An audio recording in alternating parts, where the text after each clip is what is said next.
Bonjour à toutes et à tous et bienvenue dans l'épisode numéro 30 de La Lame, le podcast qui parle d'art, de militantisme et d'entrepreneuriat. Aujourd'hui, j'ai la joie de recevoir Johanna Raffi, styliste et directrice artistique. On parle dans cet épisode de son métier de styliste et de directrice artistique, mais aussi des conditions de travail des modèles, car elle avait été modèle avant. On parle de coopérative, de conditions de travail et de plein de sujets. On a abordé plein de choses dans cet épisode. Et j'espère qu'il vous plaira. C'est le 30e épisode, ça y est, en fait, le 30e épisode de La Lame. Le temps passe vraiment trop vite. N'hésitez pas à commenter, partager, vous abonner au podcast si jamais cet épisode vous a plu. Sachez que c'est la meilleure chose que vous pouvez faire pour aider le projet, car il a bien besoin d'aide au niveau de la visibilité. Donc n'hésitez pas à y aller à fond. Merci à vous, merci à Johanna, et je vous laisse tout de suite avec l'épisode. Belle écoute à vous.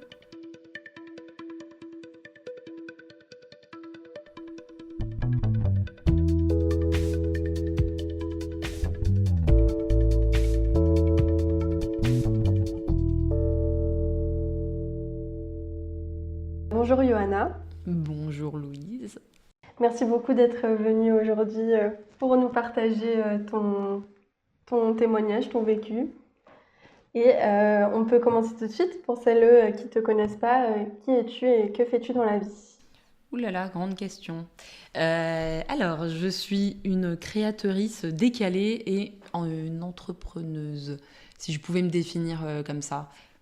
Quand tu dis créatrice et entrepreneuse, qu'est-ce que tu fais exactement ? Comment tu définirais ton métier ? Alors, actuellement, je fais de la direction artistique et du stylisme, donc principalement pour des shootings photos, mais aussi tout ce qui est en lien avec la vidéo, donc le domaine de l'audiovisuel. Voilà, je crée pour et avec les entreprises, des entrepreneureuses qui souhaitent créer des univers décalés, percutants, mais aussi connotés de manière vintage et toujours avec des références au cinéma, parce que j'adore le cinéma. Ouais, est-ce que tu veux nous parler un peu de tes inspirations visuelles et de comment tu travailles là-dessus ? Je travaille beaucoup la référence visuelle. C'est un coopérateur à Chazellard en fait, qui m'a dit que lui, il avait l'impression quand il voyait un de mes shootings qu'il y avait des easter eggs. En gros, des références cachées. Par exemple, il dit, mais tu vois, là, t'as fait shooting. Moi, j'ai l'impression de voir une micro-référence cachée à tel film, à telle œuvre, à tel livre. Et en fait, je travaille beaucoup comme ça et j'aime beaucoup faire des shootings qui sont très référencés. Parfois, ça peut être très simple, très minimaliste, mais j'aime bien quand il y a l'intention derrière, quand il y a la référence et que ça parle à tout le monde en fait. Et les références, elles vont autant, comme je disais, la littérature qu'au cinéma, cinéma de science-fiction principalement, mais aussi tout ce qui est en référence à l'art, à la peinture. Peinture classique, j'aime beaucoup. Et voilà, et je suis aussi une énorme fan de la couleur. Et bien sûr, la couleur rose, qui est ma couleur préférée. Ça ne se voit absolument pas. Non, pas du Vous tout. verrez la miniature. Mais voilà, vraiment, j'essaye de toujours connoter, de chercher, de m'adapter. Et vraiment, en fait, que les personnes en face, quand elles voient le résultat, elles se disent « Ah ouais, j'ai l'impression qu'on est allé dans ma tête et qu'on a trouvé les bonnes références. » Et c'est comme ça, en fait, que je fonctionne. Mais ça demande aussi un travail de référence visuelle qui est énorme. Et référence visuelle, c'est de partout. Par exemple, parfois, je vais faire des shootings, ça va être des références visuelles à la collection été 98 de telle marque de haute couture ou de telle marque de prêt-à-porter assez haut de gamme, ou pas du tout. Ça va être des références, par exemple, historiques. Comme je parlais tout à l'heure, j'en parlerai peut-être, je sais pas, mais bref, des références à l'heroic fantasy, des armures, vraiment, en fait, c'est selon aussi le projet, mais en tout cas, si on pourrait parler de ça, c'est des références très cinématographiques. C'est un travail d'interview aussi de la personne avec qui tu taffes. Ouais, et de discernement aussi de qui j'ai en face de moi et d'analyse aussi de la personne. Il y a presque un travail psychologique de ma part, mais ça, c'est moi qui suis un peu... comment dire, je vais plus loin que ce qu'on me donne, mais j'aime bien comprendre en fait les gens. S'il y a vraiment une chose qui m'anime principalement, c'est de comprendre qui j'ai en face de moi, comment la personne fonctionne et qu'est-ce qu'elle attend, ses références. Vraiment, j'ai toujours à cœur de prendre du recul et en même temps de me mettre à la place des gens. Et c'est aussi cette sensibilité-là, en tout cas que j'essaie d'avoir dans ma démarche, qui me permet d'avoir des projets, je l'espère, qui soient le plus adaptés à la personne en face. Trop bien. Quand tu dis directrice artistique, qu'est-ce que ça veut dire?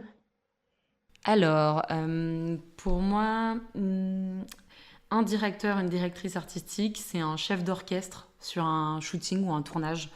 En fait, c'est vraiment la personne qui va mettre des idées en images. Donc passer d'une idée qui est abstraite à une image qui va être concrète à l'aide d'une équipe de professionnels aguerris. Donc par exemple, si on prend le cas d'une entreprise, une marque qui demande de créer une campagne de pub, le directeur ou la directrice artistique va être là pour récolter les idées du client. Donc ça va être le cahier de charge de base avec le brief. Typiquement, je sais pas, on veut des modèles dans la campagne en mode bohème. Et ben ça c'est l'idée. Et le directeur artistique va donc récolter dans le cahier des charges cette liste d'informations. Et donc, il va créer ce qu'on appelle le mood board ou la planche d'ambiance. Donc, ça va être des références visuelles, même juste de décor, de tenue, de maquillage. Mais en tout cas, tout ce qui va permettre de s'imaginer en fait le shooting en amont, visuellement. Et après, son rôle, ça va être de composer l'équipe de personnes qui vont créer donc, le shooting ou la campagne vidéo, par exemple. Et donc de proposer, donc de trouver des photographes, des modèles, même stylistes si le directeur artistique ne peut pas s'occuper du stylisme, et aussi les make-up artistes, en fait vraiment toute l'équipe qui va être nécessaire au projet, mais aussi dans le budget, parce que forcément il y a un budget à respecter, et voilà, ça c'est, si je pouvais le définir. Pour moi, c'est vraiment un rôle de chef d'orchestre et même de chargé de projet artistique, on pourrait dire. Donc, il y a vraiment une partie coordination, mais aussi management, quelque part, parce que quand on a une équipe, il faut arriver à coordonner tout le monde et en fait, aussi bien arriver à gérer l'humain qui est en face de soi, parce que chacune a sa technique. Et donc, c'est hyper important de savoir, justement, comment gérer ces différentes fonctions. Oui, parce que directrice artistique, ça peut être dans plein de domaines. C'est un peu comme photographe. Moi, je sais qu'il y en a qui taffent en agence, qui font plus tout ce qui est DA, graphique et com. Exactement. Ça peut être tout n'importe quoi. Et toi, c'est plus sur, du coup, de l'audiovisuel en général. Oui, c'est ça, et tout à fait. En fait, la direction artistique, de manière générale, quand on y pense, on pense souvent agence et donc visual branding avec tout ce qui est la création d'une identité de marque. Ou d'une identité visuelle d'une entreprise. Donc ça va toucher au graphisme avec la création d'un logo, d'une typographie, d'une charte graphique qui va être utilisée pour communiquer donc, sur toutes les coms officielles d'une entreprise.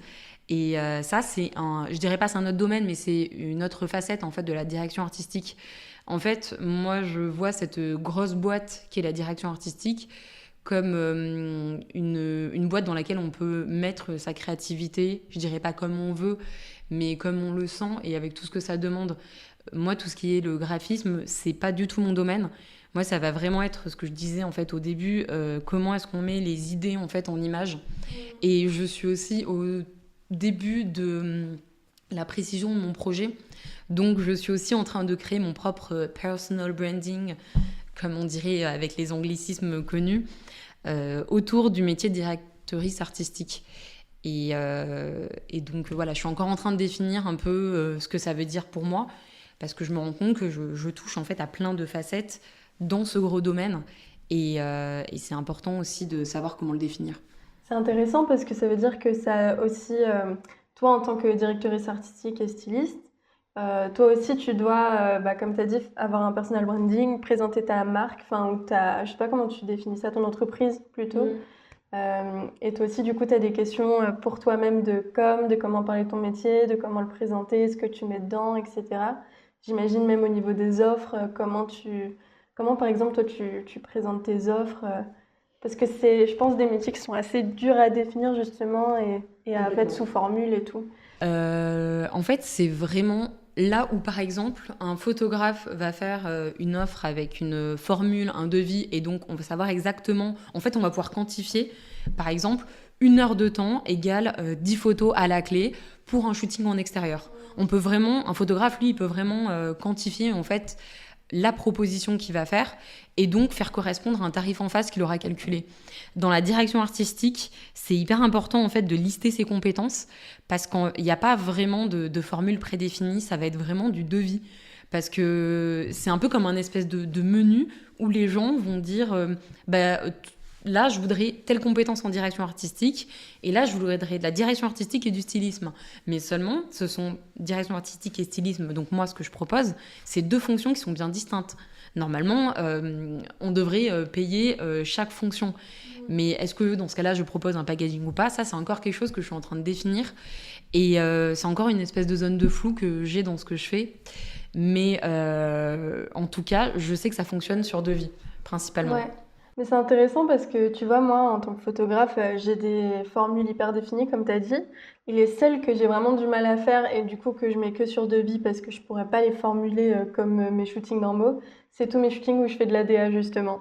Parce que, bah, tu sais, je propose du coup les shootings artistiques que j'ai sur mon Insta et tout, je les propose pour des particuliers ou des entreprises, enfin des musiciens surtout dans le milieu culturel. Mais dire, voilà, vous pouvez avoir une photo avec un décor, un make-up, c'est pas possible, genre j'en sais rien dit comme ça. Enfin, genre toute une DA et tout, bah tout ça je le fais sur devis parce que c'est juste pas possible à quantifier, quoi. Oui, c'est pas possible à quantifier parce qu'en fait, ça dépend ce que la personne demande en face et selon le budget qu'elle a. Parce que faire un shooting avec une direction artistique complète, ça demande une équipe complète aussi. Et donc un budget, par exemple, moi demain on me dit ok, je veux une direction artistique avec toi. Je vais dire bah ok, déjà c'est quoi ton budget? Quelles sont tes attentes? Parce que on va compter une make-up artiste, trouver la photographe, la styliste si je ne me charge pas de cette fonction-là. Mais si je m'en charge, ce sera aussi un autre budget parce qu'il faudra que je prenne en compte le fait que faire un mood board de direction artistique et de stylisme, c'est 2 compétences qui sont à part en fait. Ça va être vraiment pour moi l'idée ça va être vraiment de faire l'entonnoir sur qu'est-ce que la personne elle veut. Et c'est hyper difficile à quantifier parce que si c'est un particulier qui demande ou si c'est un professionnel ou une entreprise, on va pas être sur le même type de demande, de budget et de détails. Par exemple, moi, j'ai des particuliers qui m'ont demandé pour de la direction artistique. Et en fait, je me rendais compte qu'en face, les personnes n'avaient pas forcément idée de tout ce que ça pouvait recouvrir, en fait, en termes d'organisation, de recherche. Parce qu'une de mes parties de mon travail, comme je le dis souvent, c'est vraiment beaucoup de recherche visuelle. Par exemple, en amont, moi, je vais faire aussi du repérage de lieux. Parce que quand on fait un mood board, donc la planche d'ambiance pour traduire, et ben quand on fait un mood board, il faut vraiment s'imprégner de où est-ce qu'on va mettre notre personnage, donc notre modèle, et donc dans quel décor, dans quelle ambiance, dans quelle lumière, quel type de retouche. En fait, c'est vraiment, on va aller dans le détail dans la direction artistique. Donc c'est plein de paramètres comme ça à prendre en compte, et plus on en ajoute, bah, quelque part, plus ça ajoute au budget. Parce que moi, si on me dit demain, ouais, je veux un shooting filmé à la Wes Anderson, et ben, ça va pas être le même budget qu'un shooting portrait, tout simplement pour une photo LinkedIn. Je prends vraiment des exemples diamétralement opposés, mais en gros, plus on va aller dans le détail et dans des univers qui vont être précis et qui vont demander, stylistiquement parlant, et même au niveau du maquillage, d'aller dans l'artistique, plus en fait ça va monter dans le budget parce que ça va demander du temps de travail. Carrément. Mais c'est intéressant ce que tu dis parce que ça soulève la question un peu de la pédagogie, dans le sens où, par exemple, dans mon métier, et je pense que c'est pareil pour toi, on est obligé de faire tout le temps de la pédagogie et d'expliquer notre métier. Parce que moi, je sais que les gens, ils me voient 1 heure sur le shooting, mais ils voient pas toute la préparation en amont, ils voient pas tout ce que ça m'a coûté, tout ce matos, et ils voient pas toute la retouche que j'ai aussi à faire après. Il y a aussi le fait d'écrire les contrats, le fait de... Enfin, en fait, c'est plein de choses qu'on quantifie pas du tout. Et du coup, moi, perso, j'ai choisi de faire beaucoup de pédagogie sur mes réseaux pour expliquer tout le temps que ça me prend, tout ce que ça me coûte, tout ce que je paye aussi comme taxes, comme trucs, qu'est-ce qui me reste à la fin. Mais je sais qu'il y en a plein aussi qui n'ont pas l'énergie ou l'envie de le faire parce qu'ils trouvent pas ça normal de devoir aussi expliquer que tu dois être payé pour ce que tu fais et que c'est toi qui fixes les tarifs et c'est comme ça. Et je comprends complètement aussi. Je sais pas ce que tu as comme avis là-dessus, toi. La pédagogie, c'est une très bonne solution. Je dirais cela pour la simple et bonne raison que ça permet d'expliquer tout en posant quand même son cadre et ses limites sur ce qu'on fait parce que c'est une pratique professionnelle donc qui doit être rémunérée et ça demande du temps. Et en fait, quand on montre l'envers du décor, les gens réalisent tout ce que ça demande en fait. Et c'est hyper important. Par exemple, moi sur la direction artistique, j'ai tendance à dire que je fais tout ce qui se passe en amont et pendant. Et très souvent, l'après, donc tout ce qui est le travail de retouche du photographe, ça va être plutôt son rôle. Mais ouais, c'est ça en fait, on se rend pas compte de tout ce que ça peut demander. Et voilà. Tu vois, tu disais, on se rend pas compte de toute la préparation en amont, etc. Il y a aussi toute la recherche client, la recherche de contrat et tout. Toi, tu es dans un statut un peu spécial dont on va parler après. Mais je voulais déjà te demander comment t'en es venu à faire ça aujourd'hui. Est-ce que tu peux nous parler un petit peu de ton parcours et ouais, déjà de ton parcours, on verra le reste après. Ok, alors mon parcours, je vais en parler de manière chronologique. Donc je vais revenir en 2021. Donc en fait, fin 2021, moi de base, j'étais gestionnaire ressources humaines à la ville de Lyon. Donc en gros, je gérais l'absentéisme des salariés en interne. Donc vraiment, ça n'a aucun rapport avec ce que je fais aujourd'hui. Et en fait, ce qui s'est passé, c'est que j'ai démissionné de ce travail parce que je ne me retrouvais pas du tout dedans. Je m'ennuyais, j'étais vraiment en dessous du degré zéro de l'ennui, on va dire. Et voilà, ça correspond à des gens, c'est disclaimer, hein, mais juste, moi, ça ne me correspondait pas du tout. Et par logique d'éducation, je me disais, il me faut une sécurité financière, de travail. Donc, j'étais devenue fonctionnaire. Et en fait, juste, ça a complètement tué ma créativité, ce qui fait que j'ai démissionné de ce travail. Et à l'époque, en fait, de fil en aiguille, j'ai rencontré une photographe qui, elle, voulait, pareil, se lancer dans la photo. Et moi, l'été 2021, en fait, j'avais maquillé pour la Pride une de mes amies et je m'étais aussi maquillée. Et je m'étais dit, oh tiens, il y a quelque chose que j'aime bien, j'ai envie de le continuer. Donc, je reviens donc à cette rencontre fin 2021. Donc, je rencontre cette photographe qui veut se lancer.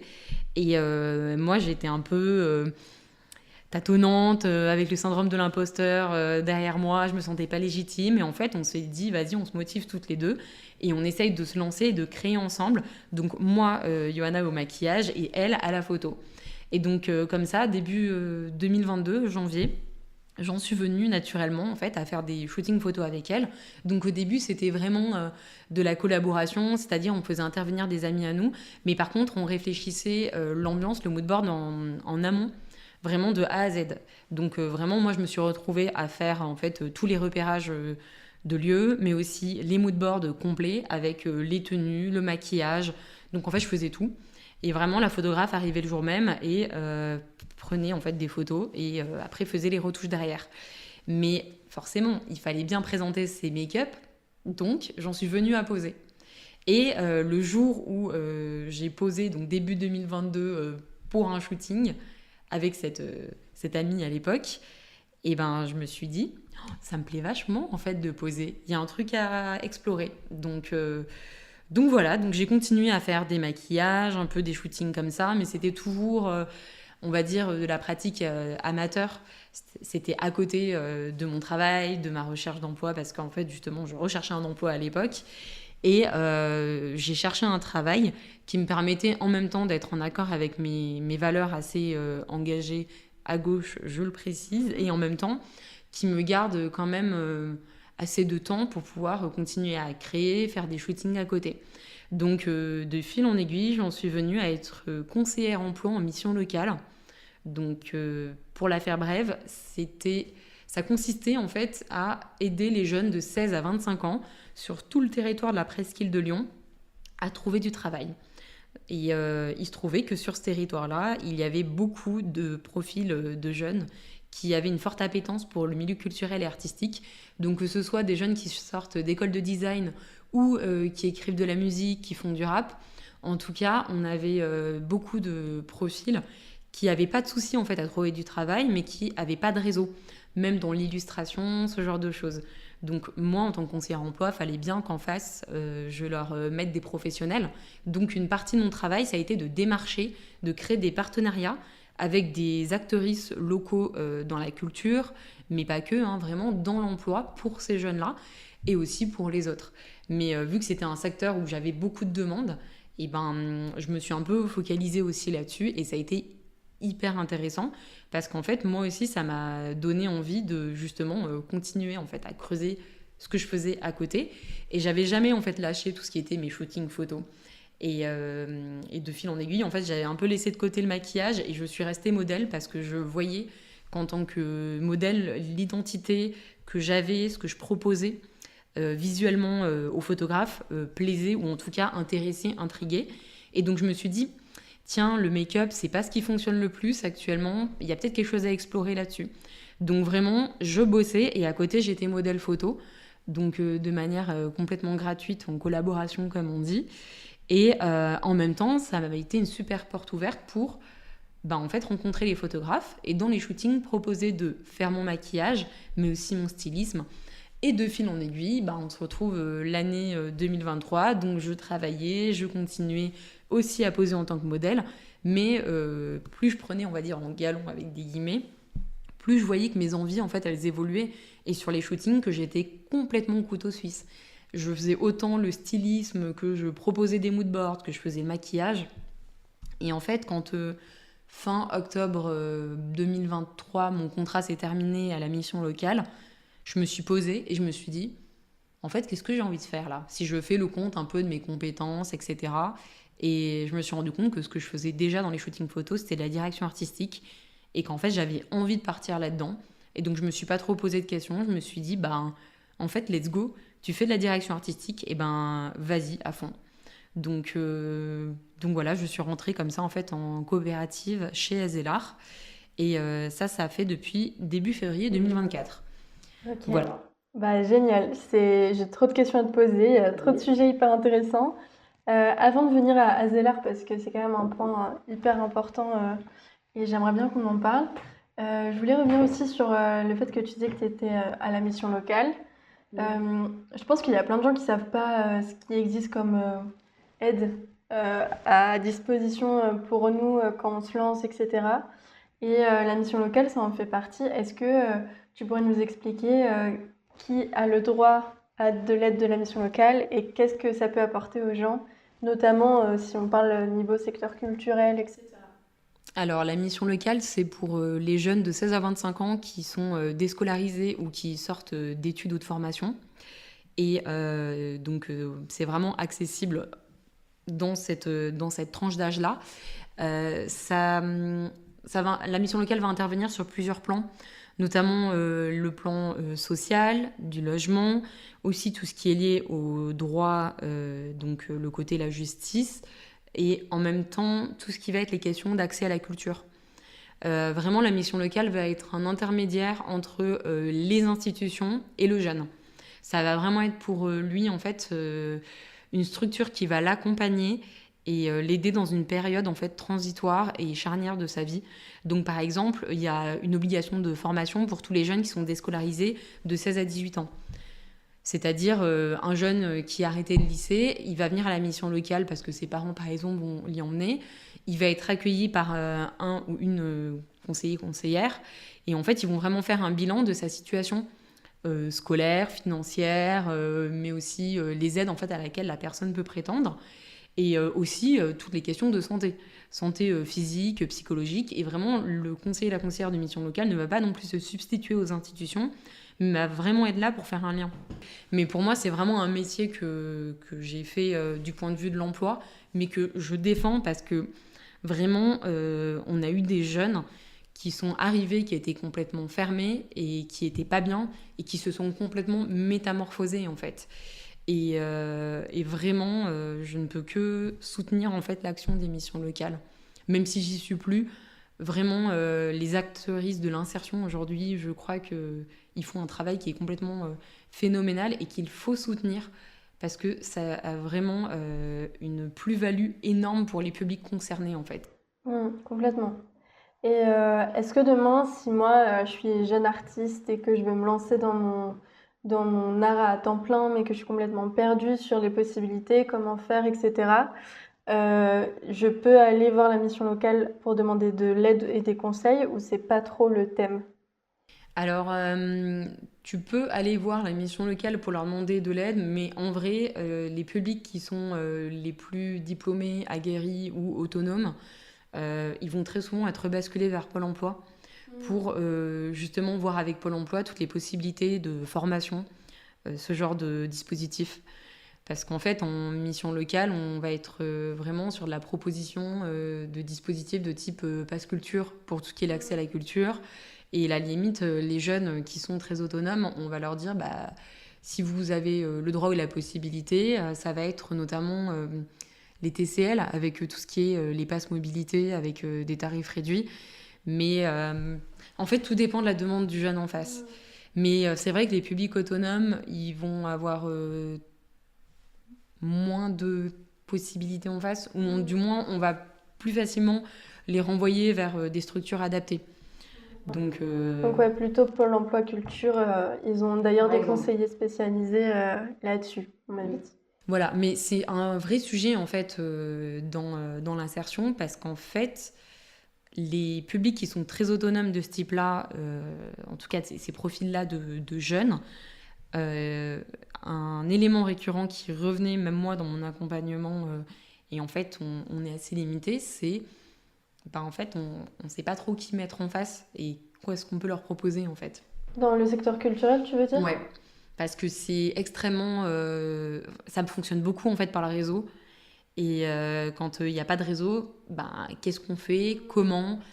Et donc moi c'est pour ça que j'avais essayé justement de créer des partenariats avec des structures existantes comme le Pôle Pixel, Artifarty. Mais en fait quand on sait actuellement au niveau de l'État que la culture c'est un des premiers budgets dans lequel on va taper pour faire des économies, bah, en fait la culture elle a pas d'argent en fait. Ça, si je peux en parler comme ça, c'est très très compliqué en fait. Et il n'y a pas de structure accompagnante qui te donne un mode d'emploi de comment tu peux t'en sortir dans ce milieu-là. Enfin, j'ai l'impression que c'est vraiment du vas-y, tente tous des trucs et tu verras bien. Mais c'est toi qui dois comprendre par toi-même, toi qui dois trouver par toi-même. Et c'est notre gros problème. Enfin, j'ai l'impression, tu vois, je pense que les artistes, ils connaissent pas un dixième de leurs droits, des possibilités existantes. Tu vois, les pôles pixels, etc. Je pense qu'il y a plein de gens qui connaissent pas.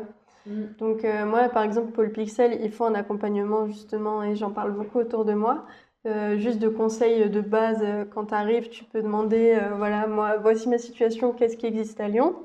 Mais chaque fois que je parle du pôle Pixel à des gens, c'est des gens qui connaissent pas, qui savent pas que ça existe, quoi. Et c'est ça le problème, c'est qu'on a des droits et des aides en France, mais déjà il n'y en a pas beaucoup dans la culture, comme tu as dit.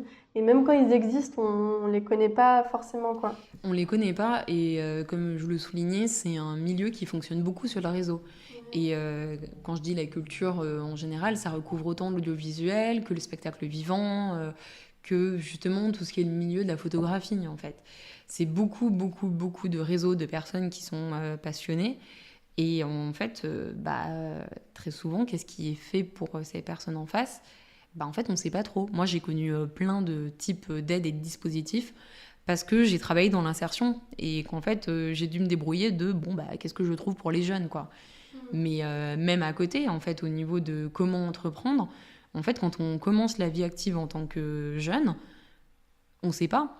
On ne sait pas comment faire, sauf si on a eu des études ou on a eu des cours d'économie ou que sais-je, hein, je dis sûrement des bêtises. Mais sinon, en fait, on est complètement livré à nous-mêmes sur comment est-ce qu'on entreprend, quelle démarche on fait, à qui on s'adresse. Et moi, je trouve qu'il y a un vrai, je dirais pas un vrai manquement, mais en tout cas, il y a, ouais, il y a ouais, un vide en fait, hein, on peut le dire, hein. Carrément. Et c'est pour ça que je trouve ça hyper intéressant que tu nous parles aussi de ton statut, parce que tu n'es pas en auto-entreprise comme beaucoup d'entre nous. Tu as un statut assez spécial. Est-ce que tu peux nous présenter déjà ce que c'est que Azelar? C'est Azélar, ouais. Azelar, c'est ça. Et ton statut, comment ça marche par rapport à ton activité? Alors, donc, actuellement, moi, je suis entrée en coopérative chez Graines de Sol. Et donc, Graines de Sol, qui, on va dire, est la maison mère avec le pôle multi-activités. Et notamment, Graines de Sol, ils ont dans la coopérative une structure qui s'appelle Azélar et qui est vraiment dédiée à tout ce qui est métier culturel et artistique. Être coopératrice, en fait, c'est intégrer un contrat CAP, où c'est un contrat d'accompagnement au projet d'entreprise, si je ne me trompe pas. En fait, c'est vraiment pour aider à démarrer un projet, en lien avec la culture, l'art. Voilà. Comment ça se passe? En fait, il y a plusieurs étapes. Il y a déjà une réunion d'information qui présente ce que c'est Graines de Sol et justement la structure qui est à Zélard dans Graines de Sol. Et après, les gens sont libres de faire un premier rendez-vous avec une accompagnatrice pour en fait affiner un peu le sujet. Il faut savoir quand on rentre en coopérative, quand on va à la réunion déjà de base, il faut quand même avoir un projet qui soit un minimum défini. Pour la simple et bonne raison que la structure va aider en fait à développer le projet, mais le projet part de nous. C'est pas elle qui va faire le projet en fait. C'est vraiment une structure qui va être accompagnante, encadrante, mais les gens sont complètement autonomes. Si par exemple au bout d'un moment ça ne convient plus, les personnes sont libres de partir, car en fait il faut savoir que les coopératives ont une gestion par le consentement. C'est-à-dire les coopératrices sont vraiment au courant de tout ce qui se passe dans la structure, mais aussi il y a une transparence qui est totale sur que ce soit les statuts, que ce soit le contrat qui est signé, et en fait à n'importe quel moment les gens peuvent poser des questions sur ce que ça implique pour eux. Et donc moi je suis rentrée en contrat CAP pour la simple et bonne raison que ça me permettait d'acquérir des bases pour lancer mon projet en direction artistique et ne pas me sentir seule. Car l'auto-entreprise, au début, on est un peu perdu, on ne sait pas trop les cotisations, comment ça se passe. Et il faut savoir que au début, moi, je commençais en étant modèle, make-up artiste, styliste. Donc, j'étais pas trop sûre, en fait, de mon projet artistique, où est-ce que je voulais aller. Et donc, je me suis dit, ok, je sais que j'ai tendance un peu à partir en digression et dans tous les sens. Et je pense que ce type de structure va m'aider, en fait, comme un tremplin à, justement, me recentrer. Et donc, j'ai fait la réunion d'information, j'ai fait le rendez-vous d'accompagnement, et vraiment avec cette idée que je voulais faire de la direction artistique. Et c'est vraiment hyper formateur pour moi aussi parce qu'en fait j'ai une accompagnatrice qui est une personne que je vais voir tous les mois et demi et qui va m'aider en fait à justement selon les deux objectifs que j'ai à me dire bah là attends tu pars trop loin en gros elle va m'aider à me recentrer aussi quoi, mais c'est toujours soumis à mon consentement bien évidemment. Et ce qui est bien avec la coopérative c'est qu'on a aussi des workshops. Et les workshops nous permettent, par exemple, de travailler sur son positionnement, sur construire son projet, donc avoir des outils complètement adaptés comme le Business Model Canva, donc qui vont vraiment permettre d'avoir une visualisation de comment en fait on démarre un business et comment on entreprend. Et ça, c'est complètement compris en fait dans le projet de la coopérative, pour la simple et bonne raison qu'on a d'abord donc le contrat CAP, et ensuite si on dégage assez de revenus dans notre activité, on peut passer en contrat de CESA. Donc le CESA, c'est en fait un contrat de salarié associé, c'est-à-dire qu'on reverse une partie de notre chiffre d'affaires à la coopérative. Et on peut avoir des bulletins de paye, etc. Donc vraiment, l'avantage de la coopérative aussi, c'est qu'on peut utiliser leur numéro SIRET pour éditer des devis, des factures, mais bien sûr, c'est moyennant aussi un pourcentage pour lui permettre de fonctionner, tout simplement. Et c'est une autre manière, en fait, d'entreprendre une coopérative. Et c'est hyper intéressant parce qu'on a aussi accès à un réseau d'entrepreneureuses à l'intérieur, que ce soit d'Azélar ou de Graines de Sol. Mais en fait, ça crée des ponts entre les personnes. Et comme on sait, le collectif, c'est hyper important pour faire émerger des idées et des initiatives. Et par moments, quand on est à des périodes de frein dans sa créativité, dans son projet, la coopérative peut être là, comme je le dis, un tremplin. Par exemple, moi, le fait de rencontrer d'autres coopératrices, ça me permet aussi d'envisager en fait les sujets autrement, de développer ma créativité et en fait de toujours m'enrichir de la rencontre des autres. Car c'est aussi comme ça que je conçois en fait ma pratique artistique et personnelle. Je trouve ça hyper important de rester en fait ancré avec les autres et en fait avec ce qui se passe. Mais je trouve ça trop intéressant parce que je pense qu'il y a vraiment énormément de gens qui savent même pas que ça existe. Moi, la première, si j'avais su en arrivant à Lyon que ça existait, j'aurais sauté dessus directement. Et c'est quelque chose qui m'a beaucoup manqué perso dans mon entreprise, c'est l'accompagnement. Et c'est quelque chose qui se retrouve beaucoup dans le secteur culturel, qu'on soit livré à nous-mêmes. Et je trouve ça trop bien qu'il y ait ce truc de, en fait, t'es libre de faire ta boîte comme tu veux et de construire ton projet comme tu l'entends. Et en même temps, bah, tu as tout ce qu'il te faut pour te former, comme tu as dit, sur des sujets d'entrepreneuriat sur lesquels on est peut-être moins expert, nous, en tant qu'artistes, tout ça. Et tu es suivi, t'es pas tout seul, tu sais qu'il y a des gens derrière toi. Et en plus, ouais, la rencontre, c'est ce qui fait tout dans nos milieux. Donc, je trouve ça vraiment complet, quoi. J'ai l'impression que c'est un peu un style incubateur, même si je suis pas sûre qu'ils aimeraient le terme. Mais c'est un peu le même C'est style. c'est un peu le même style tout en étant complètement différent dans le sens où aussi les accompagnatrices, car c'est principalement des femmes, hein, en plus sont des personnes qui, chez Azélar, ont travaillé dans le milieu du spectacle vivant. En tout cas, c'est des professionnels aguerris. Donc, c'est-à-dire, par exemple, moi, mon accompagnatrice, quand je fais un devis, là où on en parlait au début du podcast, je savais pas trop mes tarifs, comment me situer, est-ce que je fais un taux journalier, est-ce que je fais un taux à l'heure. Et ben en fait, j'ai une personne en face où je lui pose des questions et elle m'apporte pas la réponse en me disant bah, c'est ça ton taux journalier, elle va m'apporter des outils pour m'aider à les calculer. Et en fait, c'est ça aussi la force de la coopérative, c'est qu'elle va mettre à disposition des entrepreneureuses des outils en fait, de type des modèles de devis, des modèles de contrat, des modèles pour calculer les taux journaliers. En fait, il va y avoir toute une bibliothèque avec des ressources qui vont être qui peuvent être en fait utilisées par les coopératrices. Et ça, c'est hyper intéressant. Après, quand on rentre sous un format de contrat en coopérative, il y a aussi des obligations. Comme je dis, c'est toujours soumis au consentement de chacun, chacune. Mais on ne peut pas non plus faire n'importe quoi avec le statut pour des raisons forcément juridiques, mais aussi de valeur. Et donc, c'est aussi à ça que servent les différentes étapes dans le processus d'intégration. C'est pour vraiment revalider avec la personne qu'elle comprend aussi dans quel type de structure elle a mis les pieds. Même si, comme je le disais tout à l'heure, hein, ça peut intervenir à n'importe quel moment, le fait que la personne n'est plus en face pour des questions d'autonomie ou que sais-je. Mais c'est hyper important de comprendre en fait le fonctionnement. Complètement. Et du coup, des structures comme Azelar, on peut y rentrer quelle que soit notre branche d'activité dans le secteur culturel, slash notre âge et l'âge de notre entreprise? Ou est-ce qu'il y a des... Alors, si tu rentres en coopérative, tu dois fermer ton entreprise. Ok. Parce que justement, moi, je n'ai pas envie de dire des bêtises, hein, mais selon le type de contrat, en fait, tu passes sous une dimension qui est différente. Et c'est pour ça que les réunions d'information servent vraiment en fait à faire l'état des lieux. Alors, faut savoir qu'actuellement, ils ont eu beaucoup de succès, donc là, ils ont plus d'entrée et ça reviendra pas avant septembre. Mais voilà. Et du coup, on peut être autant photographe, make-up Complètement. artiste, c'est assez large.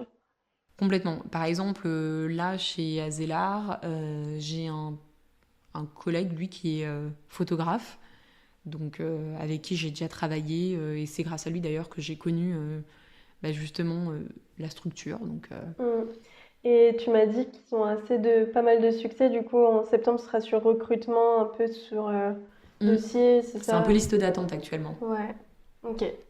Bah, c'est pas étonnant. En vrai, je pense que c'est quelque chose dont on a bien besoin. C'est Donc, liste d'attente, et en plus de ça, il y a vraiment un accompagnement qui est hyper qualitatif derrière. Comme je dis, moi, je ne suis pas du tout objective sur le sujet parce que forcément, je suis inclus dans la coopérative. Mais moi, l'accompagnement, il m'a été hyper bénéfique et ça m'a permis de grandir. Là où, par exemple, il y a 6 mois, j'aurais été incapable de défendre mes tarifs, bah maintenant, je me pose sérieusement la question et je dis, bah, genre non, c'est ça mes tarifs, point barre. bravo, t'as bien raison.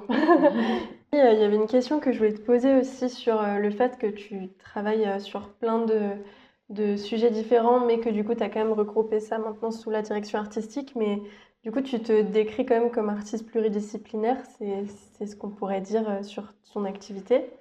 On nous conseille souvent d'avoir une niche d'activité quand on commence et de trouver un statut un peu d'expert sur un sujet en particulier. Toi, quand même, tu peux accompagner sur le stylisme et la direction artistique. Du coup, tu as quand même refermé un peu, mais c'est très large. Comment tu te places par rapport à ça? C'est quoi les avantages et les inconvénients de savoir faire plein de choses? Et voilà, c'est quoi les avantages et les inconvénients de ça d'après toi? J'aurais tendance à commencer par les inconvénients. C'est le truc très... Non, je parle que du négatif. Je dirais les inconvénients que j'ai très vite sentis. Pour moi, c'était plutôt le côté où je me sentais très dispersée. Je partais un peu dans tous les sens. Et ça, c'est quelque chose un peu récurrent dans ma parole ou ma pratique artistique. Donc, en fait, au bout d'un moment, je me suis recentrée sur OK, qu'est-ce que j'ai envie de faire là maintenant? Qu'est-ce qui me parle et qu'est-ce qui est en accord avec moi-même ou est-ce que je me sens le mieux en fait.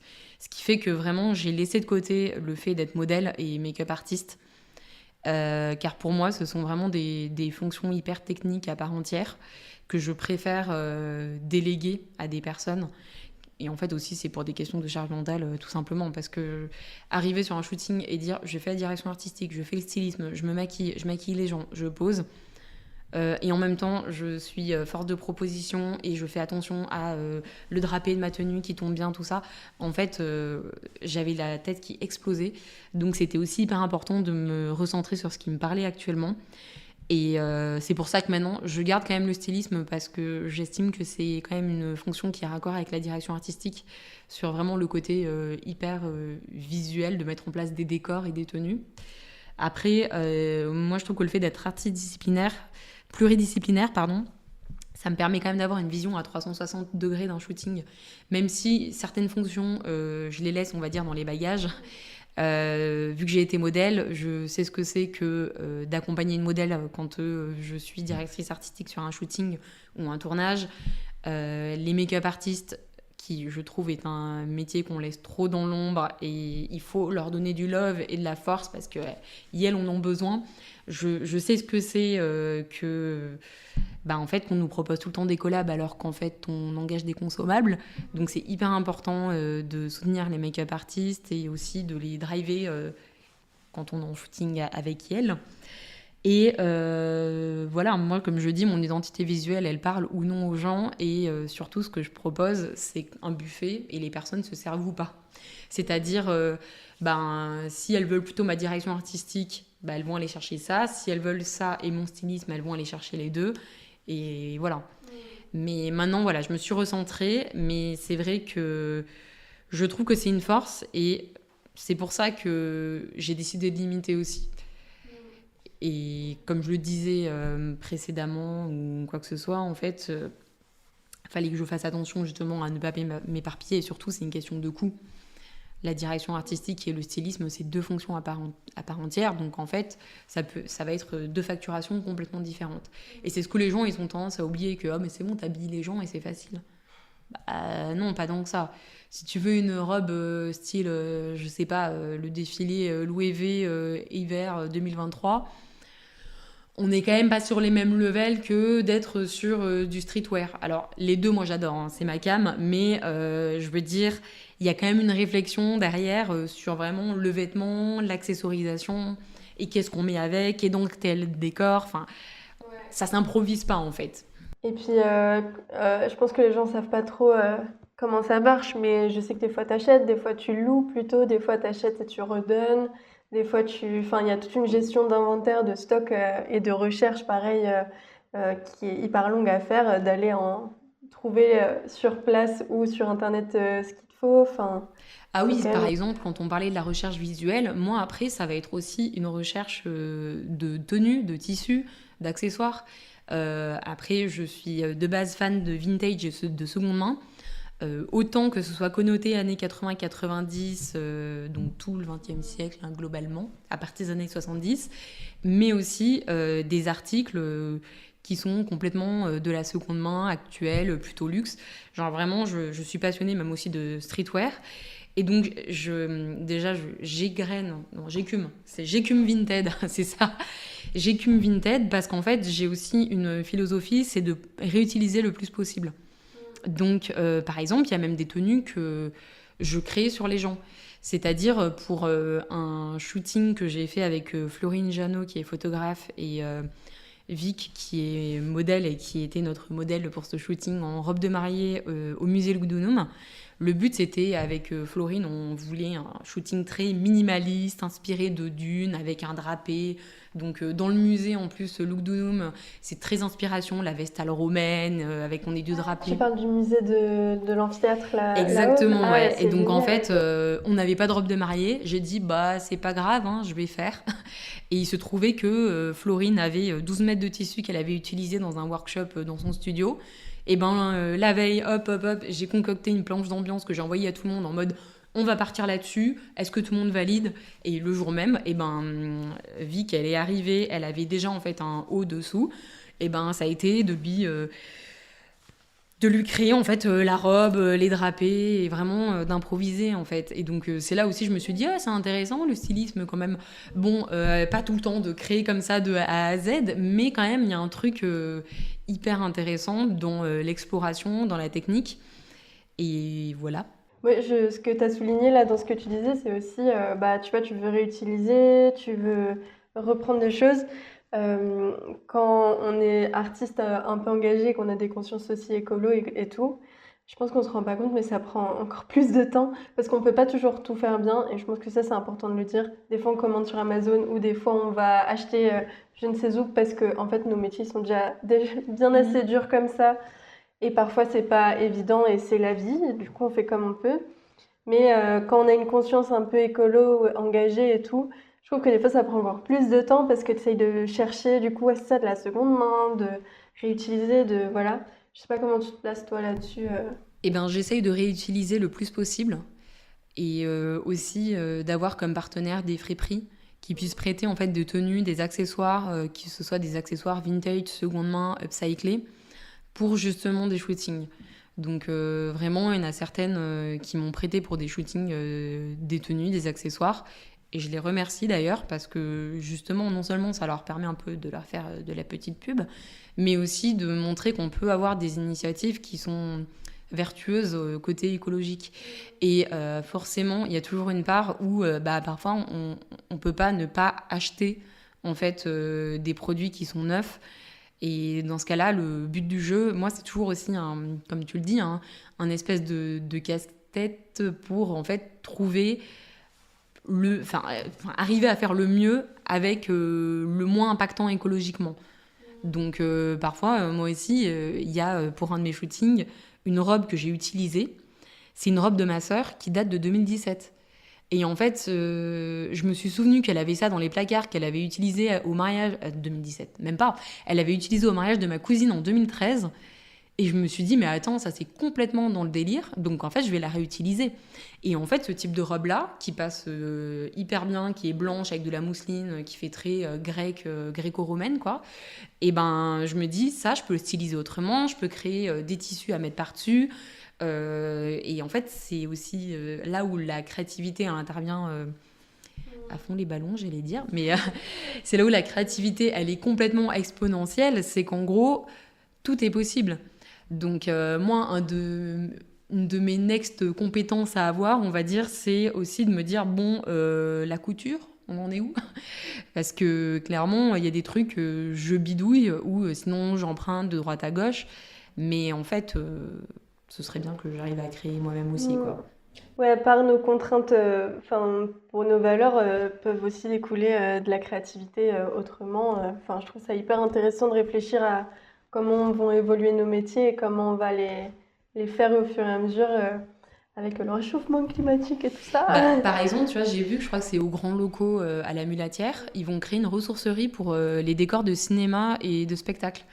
Donc ça, c'est hyper cool. Par exemple, utiliser des feuilles décors au lieu d'en acheter des nouvelles pour faire des décors dans le spectacle vivant, par exemple, eh ben, il y aura une ressourcerie à disposition. Et donc, plus tu as d'initiatives comme ça, en fait, plus c'est vertueux comme système. Ouais, j'en connais des grosses à Paris. Je vous mettrai en barre d'infos, mais c'est trop bien ça. C'est des ressourceries spécialisées en art, du spectacle et tout. Et c'est des gens, des fois, c'est des stocks de théâtre, de ciné, de trucs qui sont déstockés là-bas. Et du coup, t'as genre des tissus, des perruques de ouf, des décors pour vraiment pas cher. Et je crois que c'est genre une fois par an où ils font un gros vide. C'est trop intéressant. Et il y en a aussi à Lyon, je sais plus comment ça s'appelle, mais tu sais, c'est à droite de Vaux-en-Velin. C'est une sorte de brocante qui est là toute l'année. Et une fois par an. Ouais, c'est ça, les puces du canal. Et je crois qu'une fois par an, pareil, ils vident des trucs pour le ciné et tout, mais j'ai pas envie de dire n'importe quoi. Je vous mettrai en barre d'infos. Mais ça, c'est hyper intéressant. J'adore les ressourceries. C'est trop la vie. Et puis surtout, on trouve des trésors. Enfin, par exemple, j'ai visité, grâce à Vic, qui est la modèle du shooting qu'on a fait au musée gréco-romain de Lyon, j'ai visité un château. Je sais plus où il est situé. Bref, j'ai visité un château grâce à elle. Et en fait, c'est un de... comment il s'appelle? En fait, c'est le comité, les Geekstoriens. Je sais pas si tu connais. Et ben en fait, ce sont des historiens qui sont spécialisés dans tout ce qui est l'armurerie, le costume d'époque, mais plutôt armurerie. Et en fait, ils prêtent des objets, justement, de type armes, épées, etc., pour des tournages, des shootings. Et en fait, en allant récupérer, elle avait besoin pour un de ses shootings, elle avait besoin d'une épée, je sais plus, d'une armure, bref, voilà. Et ben j'ai rencontré Nicolas des Geekstoriens et justement, c'est hyper intéressant leur approche parce qu'en fait, ça permet d'avoir des armures qui sont déjà créées et donc qui sont réutilisées et qui, en plus de ça, ont une histoire. Donc ça évite de créer à nouveau des nouveaux objets pour des shootings, des tournages. Et donc en plus de ça, eux, les geekstoriens, ils ont en plus une démarche de raconter en fait l'histoire de l'objet qu'il y a derrière. C'est vraiment de dire, voilà, l'épée que vous utilisez, elle a été utilisée en tournage, voilà, elle a une histoire, elle est inspirée de tel modèle de telle époque. Et ça, c'est hyper intéressant.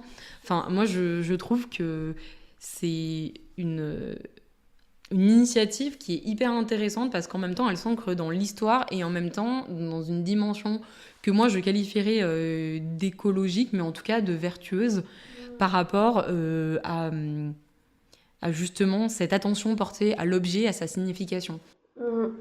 Génial, je ne connaissais pas du tout. Et je te donnerai le lien. Merci beaucoup. On parle de conditions de travail et tu avais aussi dit du coup que tu as été modèle avant, etc. Les modèles, c'est des gens dont on entend peu la parole et j'aimerais bien un petit peu qu'on parle un peu plus de ces problématiques.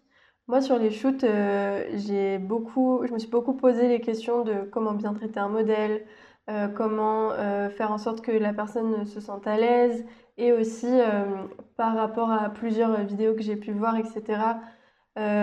J'ai aussi beaucoup vu que les modèles, comme d'ailleurs les make-up artistes, les photographes, etc., ont des conditions de travail spécifiques et ont des problématiques spécifiques à leur métier.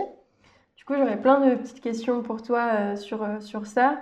Mais déjà, quand on est modèle, quel statut on peut avoir, par exemple? En général, je sais que tu peux pas tous les connaître, mais sous quel statut on est?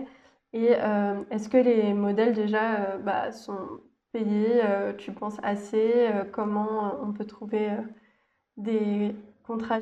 Alors déjà, les modèles, il y a deux possibilités quand on veut devenir modèle et donc devenir mannequin en fait. Les deux possibilités, c'est soit d'être en agence, donc de mannequinat, comme par exemple la plus connue par tout le monde, c'est Elite.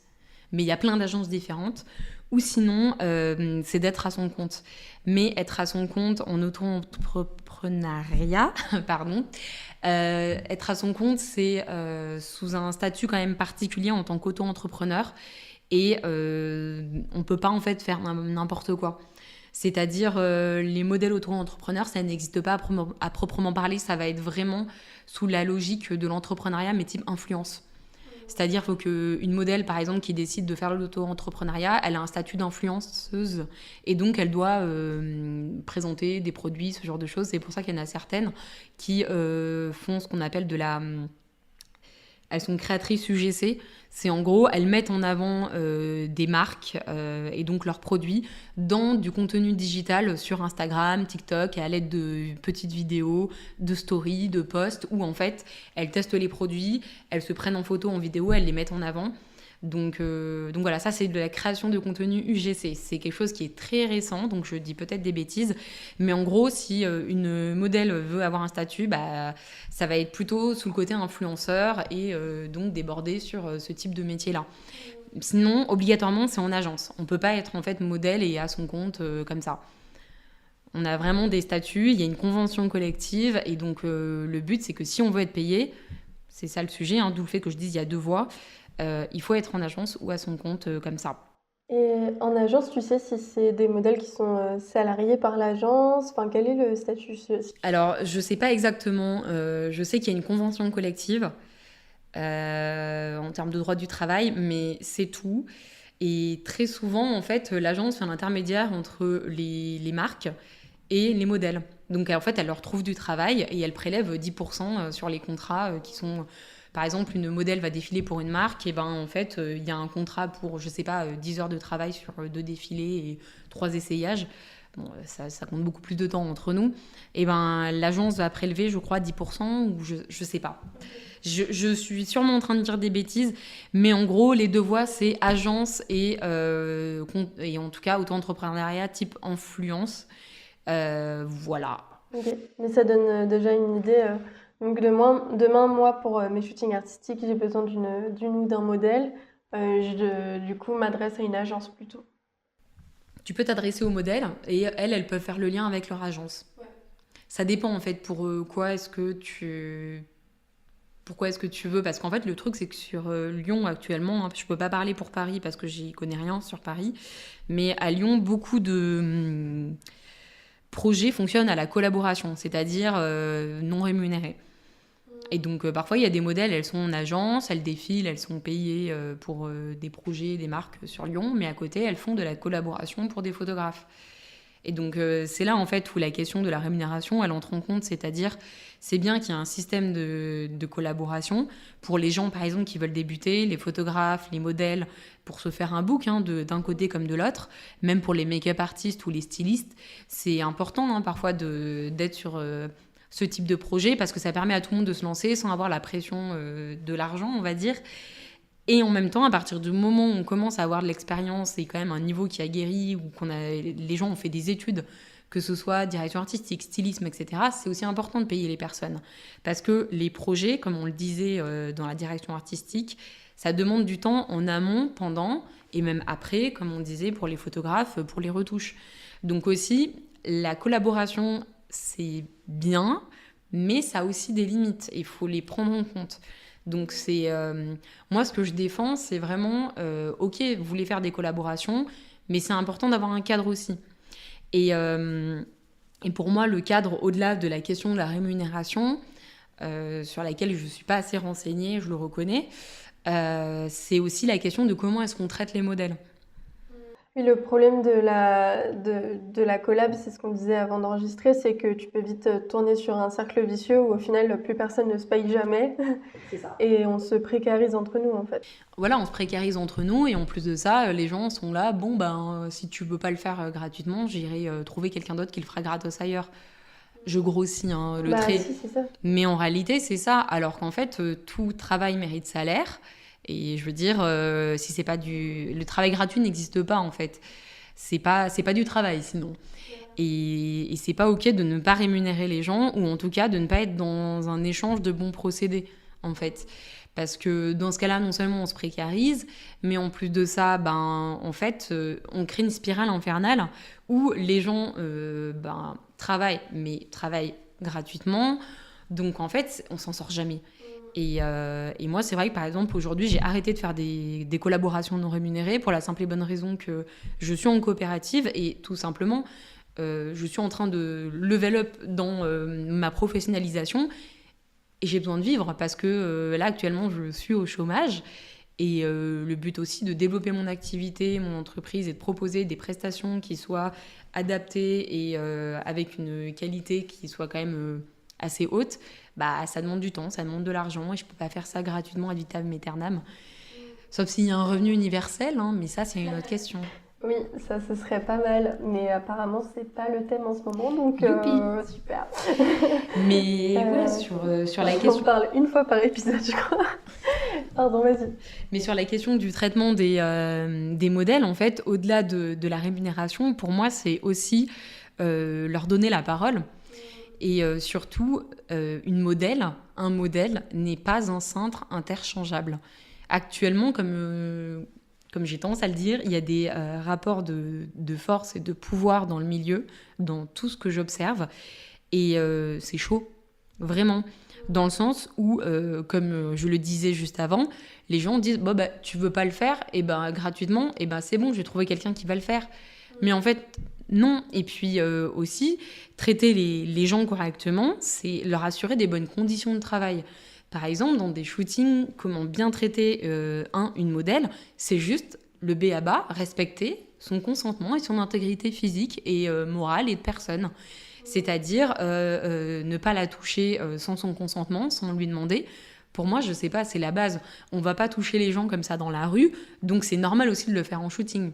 Et il y a un peu un truc comme ça, je sais pas, une règle tacite que j'ai observée les gens sont ok qu'on les touche sans leur consentement pendant un shooting parce que c'est normal, entre guillemets. Mais en fait, non, ça n'a rien de normal.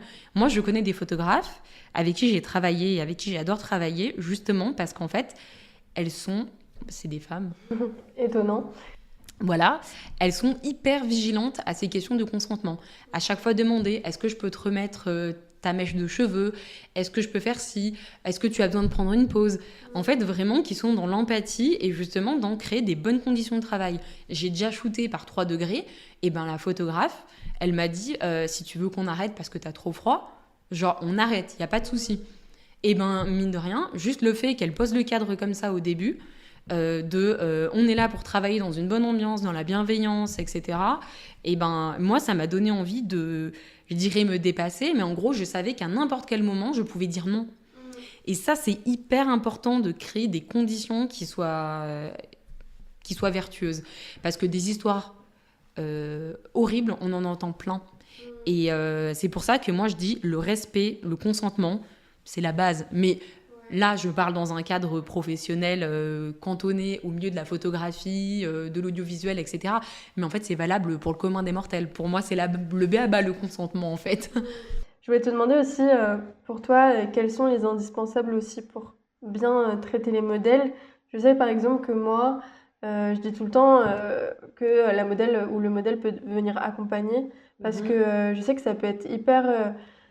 En fait, si tu te mets à la place de la personne, tu dis la personne va arriver et être prise en photo et va t'offrir son droit à l'image, qui est quand même quelque chose de très important.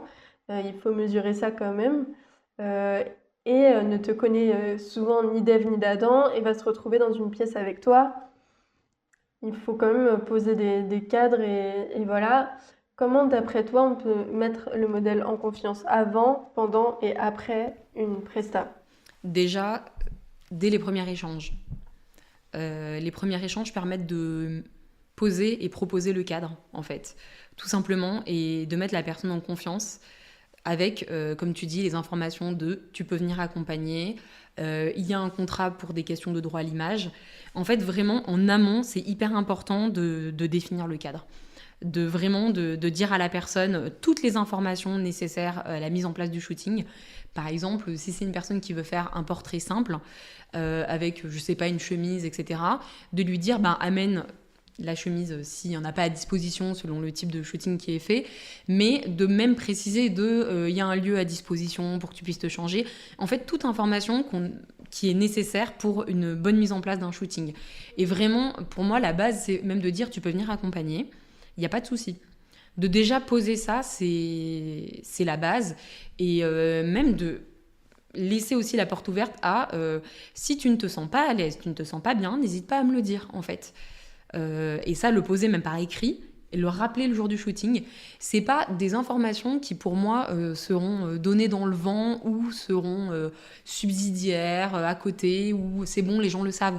Non, en fait, parce que parfois les personnes ont peur de dire non et c'est important en fait de juste poser le cadre et Et puis voilà, et puis les mettre à l'aise pendant. Donc pour moi, pendant, c'est les questions de est-ce que je peux te toucher le visage, est-ce que tu peux te placer comme ça, enfin vraiment en fait c'est la communication, c'est vraiment la base, je trouve. Et, euh, et voilà, et puis même parfois, moi j'ai assisté à des shootings où il y avait des modèles qui allaient faire du nu. Et j'étais pas au courant que la dame à côté de moi, pendant que j'attendais, allait faire du topless. Et elle était très à l'aise, hein. Je veux dire, elle avait pas de soucis, mais j'étais juste là en mode, ok, c'est pas que je... En fait, j'aurais bien aimé avoir été... Enfin, j'aurais bien aimé être prévenue.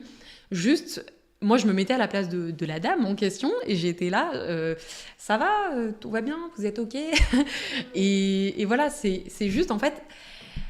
Pour moi, le milieu de la photo, de l'image de manière générale, en fait, on travaille avec des gens qui vont mettre en scène leur image et avec des professionnels qui vont prendre en photo cette image.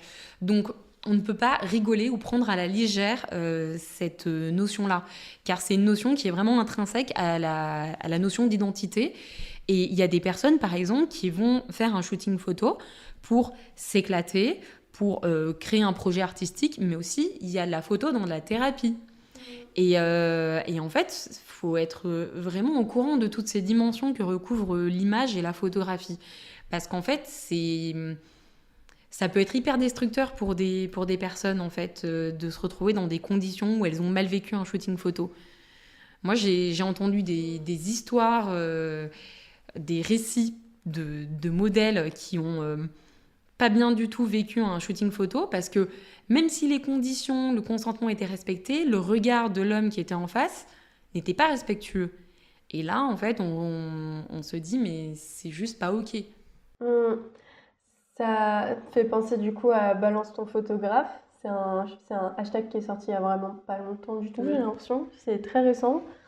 Euh, Balance ton photographe, du coup, à l'instar des mouvements MeToo, etc., c'est un mouvement qui a été lancé pour mettre en avant ces problématiques-là de modèles qui ont été notamment pas bien traités sur des shootings, que ce soit d'un point de vue de consentement en général sur les poses, les choses qui ont été faites, mais aussi du coup sur des dérives au niveau agression sexuelle et viol, etc. Euh, est-ce que tu l'as vu passer, j'imagine? Qu'est-ce que tu en as pensé? Moi, j'ai pas trouvé ça étonnant, perso, Alors moi, malheureusement. pas du tout, parce que ça fait un moment que je suis la première à crier haut et fort, écouter la parole des victimes, et là, dans le cadre de Balance ton photographe, écouter la parole des modèles, des victimes, en fait, parce que même moi, j'ai fait des soirées et des rencontres, et j'ai entendu des témoignages de femmes qui se confiaient à moi. Et déjà, c'est hyper violent en fait à entendre. Pas pour moi, hein, mais pour elles, déjà de se confier et de raconter ce qui s'est passé. Et en fait, on se dit, mais dans quel monde on vit, quoi. Et c'est pour ça que je disais aussi, quand on est dans un milieu où on gère en fait la photo des gens, c'est hyper important de faire attention à comment est-ce qu'on la gère. Mais en gros, aujourd'hui, c'est vraiment nécessaire qu'on balance, en fait, que la parole, elle sorte. Alors après, je sais que le photographe qui a lancé ce hashtag Balance ton photographe, il a un peu, je dirais pas rétro-pédalé, mais il a fait un peu plus attention parce qu'il a eu des mises en demeure d'avocats, ce genre de choses. Et quand on balance quelqu'un, il faut toujours faire attention à la question de la diffamation. Mais par contre, moi, je trouve que c'est hyper important de parler. Et surtout, ce que j'ai à cœur de mettre en place, c'est d'écouter déjà la parole des victimes. Parce que clairement, une femme, une personne qui se fait agresser, parler, elle a rien à y gagner. Sauf,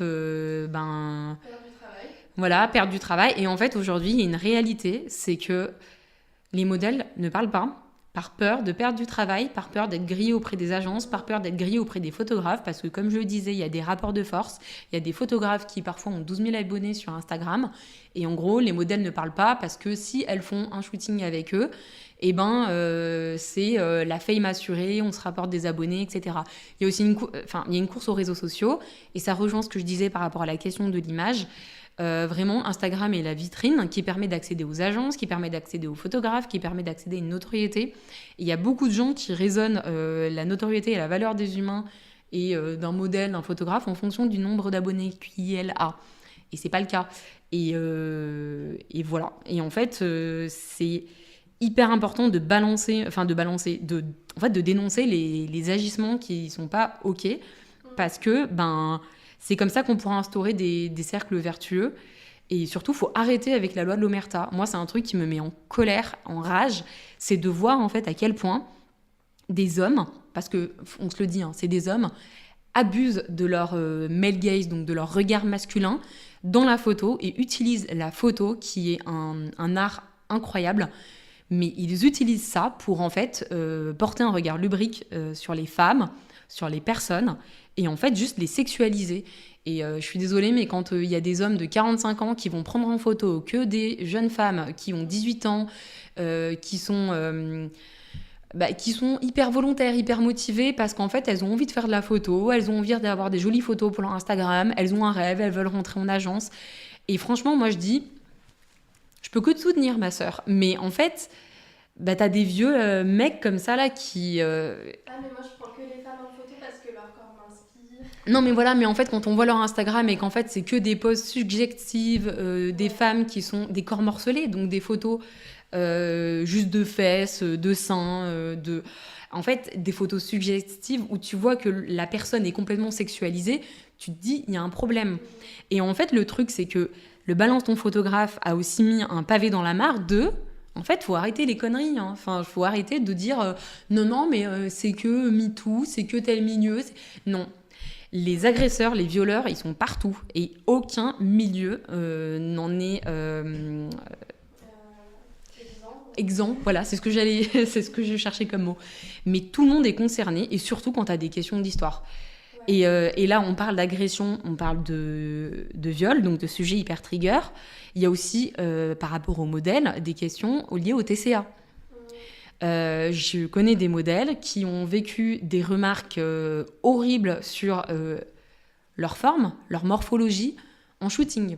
Donc on sait que les standards de la mode, de la beauté sont complètement inatteignables aujourd'hui. On est quand même sur de la femme qui fait minimum 1m70, une taille 34 et qui est blanche.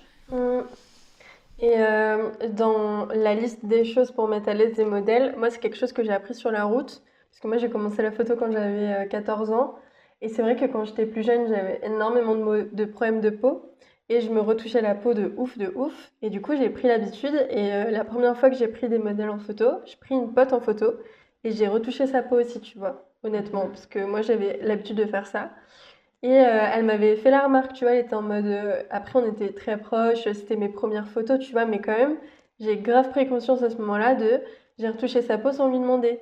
Et ça peut grave créer des complexes. Et même moi, le fait que je me retouche tout le temps la peau, ça peut créer des complexes à plein de gens. Mais après, je fais aussi ce que je peux et dans mon acceptation de moi, etc. Mais retoucher la peau d'autres gens sans leur dire avant que tu penses faire tel type de retouche, machin, c'est grave pas OK, en fait. Parce que ça crée aussi des complexes, ça crée des... C'est comme retoucher les gens qui retouchent la taille des modèles, leur forme, etc.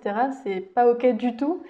Et la peau, c'est vrai que j'ai l'impression qu'on a tellement pris l'habitude de le faire que c'est plus OK que retoucher la forme, alors que pour moi, c'est pas du tout plus OK de retoucher la peau que la forme. Et maintenant, c'est quelque chose auquel je fais hyper attention. Et si retouche il y a pour, par exemple, grave affiner le make-up, etc., tu peux retoucher la peau pour certaines fonctions qui sont plus de la mise en forme de make-up, des choses comme ça. Maintenant, je le dis avant. Et c'est quelque chose que je faisais pas avant. Et je pense que c'est un truc qu'il faut faire attention à ça aussi. On n'y pense pas assez, je trouve.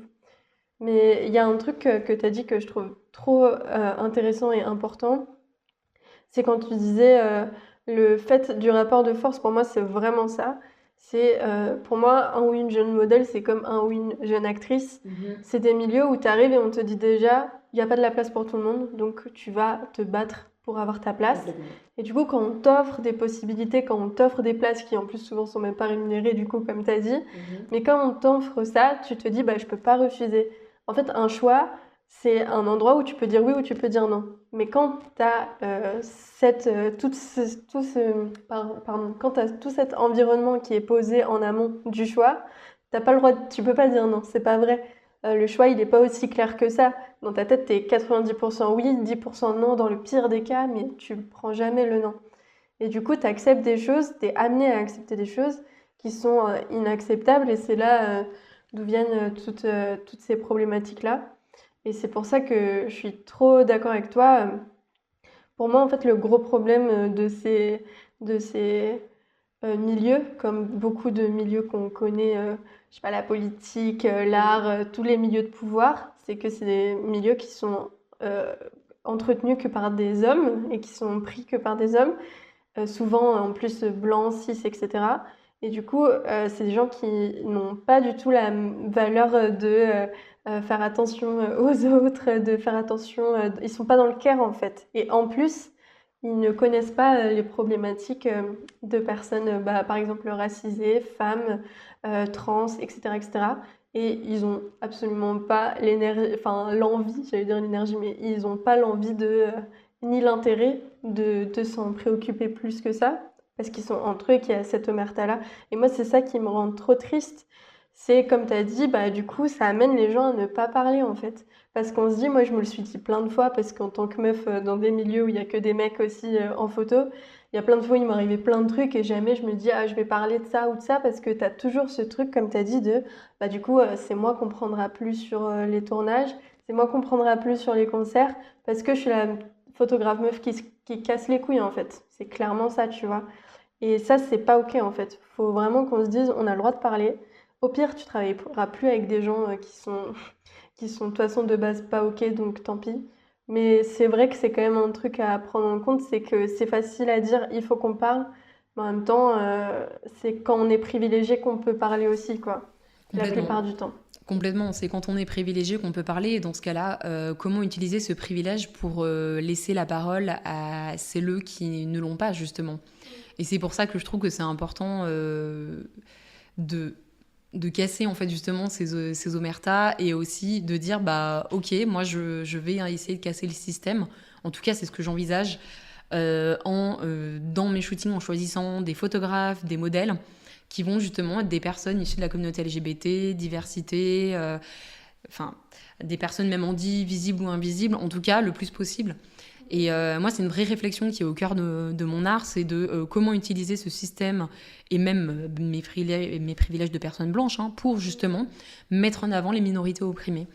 Et surtout, dans tout ce que je fais aussi, et de manière générale, j'essaye aussi beaucoup d'éduquer les personnes sur le fait de, bah, en fait, on a aussi des privilèges. Et même, tout simplement, ce que je disais, c'est que par rapport à la morphologie, bah, très souvent, sur les shootings ou quoi que ce soit, ça va être des femmes ou des personnes assignées femmes de taille 34-36 qui vont être retenues, qui vont être mises en avant. Mais en fait, comme je disais, les photographes, ce sont les dépositaires aussi de l'image des gens. C'est eux qui vont l'imprimer, on va dire, qui vont la transmettre. Donc c'est aussi important de, plus on mettra en avant des représentations qui seront diversifiées, plus en fait les personnes pourront s'identifier et surtout pourront dépasser un syndrome de l'imposteur, un manque de légitimité. Parce qu'en fait, moi ce que j'ai remarqué aussi dans ce milieu, c'est que même des modèles qui rentrent complètement dans les standards, qui pour moi sont complètement fous, qui rentrent dans les standards de beauté, de mode, même elles se sentent pas légitimes. Donc je me dis, je n'ose même pas imaginer une personne qui cumule plein de paramètres d'oppression, on va dire.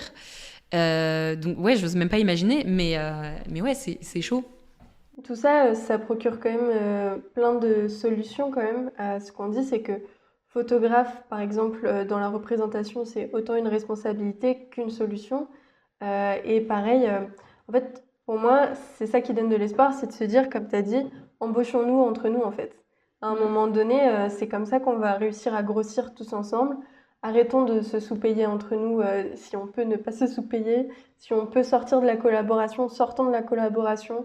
Si on peut engager des personnes qui sont pas tout le temps blanches, hétéro, cis, ta ta ta ta ta ta, Faisons-le, parce que en fait, c'est comme ça qu'on va sortir de ce système en boucle. C'est que la boucle, elle peut autant être vertueuse que dans l'autre sens. J'ai plus les termes, c'est pas grave.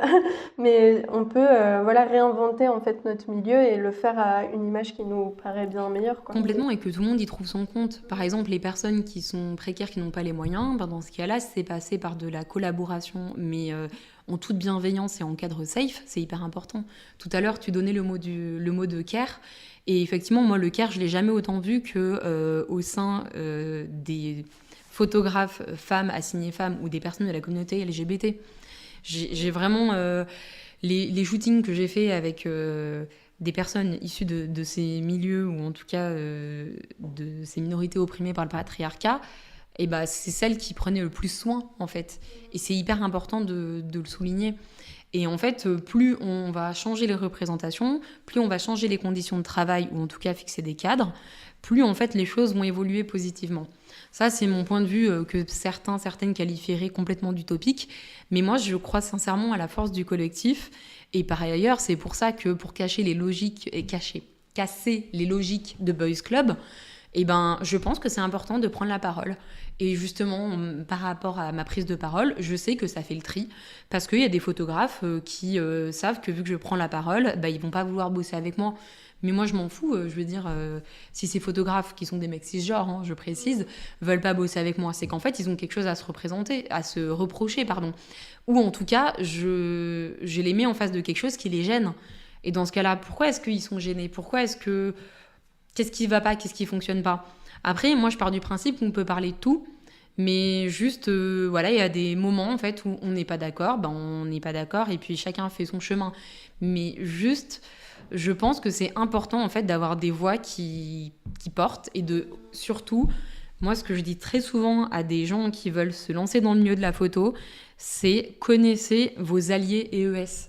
C'est-à-dire, comme dans n'importe quel milieu de l'entreprise, tout le monde n'est pas bisounours. Les gens, en fait, ne sont pas tous teintés de bonnes intentions.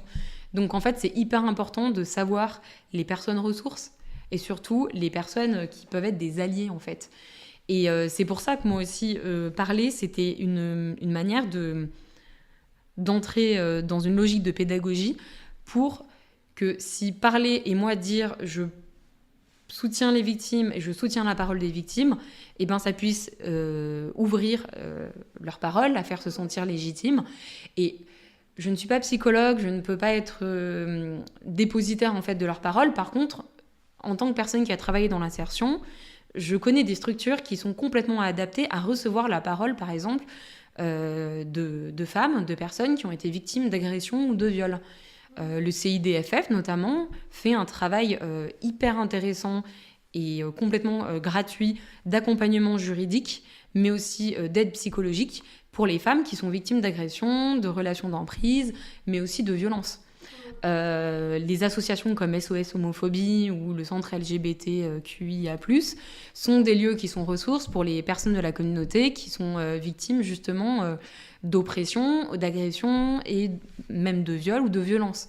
Et donc en fait, moi le but c'est, je me dis, si on arrive à m'identifier comme telle et que je peux mettre en face les gens de ces structures adaptées, bon, au moins, ça permet en fait d'avancer quelque part, parce qu'en fait, on peut pas rester dans des logiques comme ça avec des gens qui arrivent en soirée et qui me racontent leurs histoires. Parce que comme je le disais, moi, j'ai beaucoup de compassion pour elles et eux, mais en même temps, je ne suis pas psychologue et ça me demande une charge émotionnelle qui est hyper intense. Donc, qu'est-ce qu'on fait ? Qu'est-ce qu'on propose ? Et donc, c'est aussi pour ça, je trouve que les réseaux sociaux, c'est hyper important, que j'essaye de communiquer un max dessus en parlant justement en partant de moi, de mon ressenti, de mon avis, et aussi qu'on m'identifie comme une personne qui essaye de porter un maximum ses valeurs. Après, comme je dis, moi, je suis pas parfaite. Hein. Je sais que je pourrais faire des erreurs dans n'importe quoi, artistiquement, humainement parlant, et c'est le cas de tout le monde, et c'est aussi important de le reconnaître et en fait de parler, de communiquer, et voilà. Ouais, complètement. Mais du coup, sur tes réseaux sociaux, toi, tu as mis plusieurs choses en place aussi pour pouvoir parler de tout ça, notamment des lives. Est-ce que tu peux nous en parler? Oui, alors je mets des lives en place qui en fait, j'appelle ça en live avec. et le nom de l'invité, où le but, c'est de faire intervenir des créateurs, créatrices qui sont des personnes inspirantes et qui, je pense, ont des choses à dire et en tout cas à communiquer en fait aux gens. Et donc le but, c'est vraiment de passer un moment, donc en live sur Instagram, 1 heure, de poser des questions à cette personne sur son parcours, sur son point de vue artistique, professionnel, où est-ce qu'elle en est, et surtout en fait d'échanger avec elle. C'est un moment un peu comme là on passe, une conversation de chill. Et en même temps, les personnes en live peuvent intervenir, donc poser par commentaire des questions. Moi, j'en récolte aussi en amont, et ces questions-là me servent de trame en fait à l'échange.